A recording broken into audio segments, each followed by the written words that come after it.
Fitness Twitter discovered carbohydrates again, and it immediately turned into one of the dumbest diet debates I have seen in a while. Because now we apparently have two camps: people who think carbs are poison, and people who think you should eat as many carbs as possible while dieting. Yes, I wish I was joking. Sometimes I genuinely wonder if people are just trolling.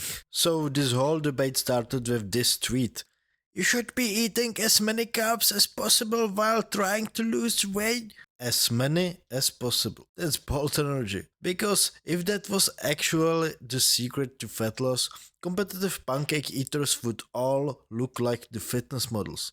Now, to be fair, I understand what he's trying to say. High carb diets can absolutely work. Carbs fuel training, carbs improve performance. And if calories are controlled, you can lose fat on high carbs. But minimizing protein? That's the same insanity as the no carb cult, bro. Bodybuilders have done this for decades. Chicken, rice, oats, steak, eggs, everything. Carbs, protein, fats.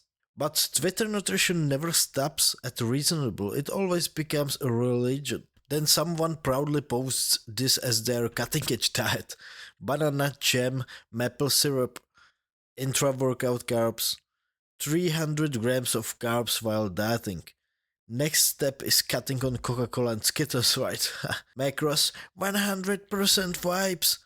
At this point, we are basically one step away from someone saying, "Guys, I'm cutting right now, so I switched to pure maple syrup smoothies."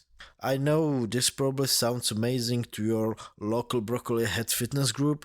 Funny part is this can actually work. But not because carbs are magical, because calories exist. But of course the internet created the opposite cult. And honestly, carnivore and keto bros helped poison the internet with this carbs bad nonsense. Welcome to the no carb brigade. These guys think carbohydrates are responsible for every problem in modern society. Bread, poison. Rice, no girlfriend, lifetime virgin. Fruit, basically candy. You should get life sentence for that, bro. At this point, water probably spikes insulin too, right? If you listen to them long enough, you start believing a banana is more dangerous than vodka. And their solution usually looks something like steak, eggs, butter, more steak, and salt for dessert. And this is where both sides completely miss the point.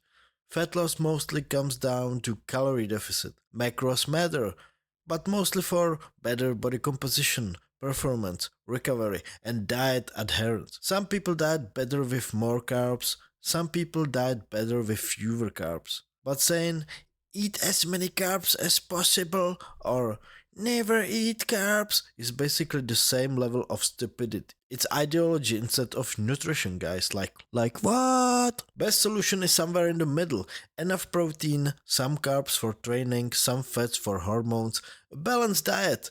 Like normal human being eating. Not Twitter nonsense. I know, extremely controversial take.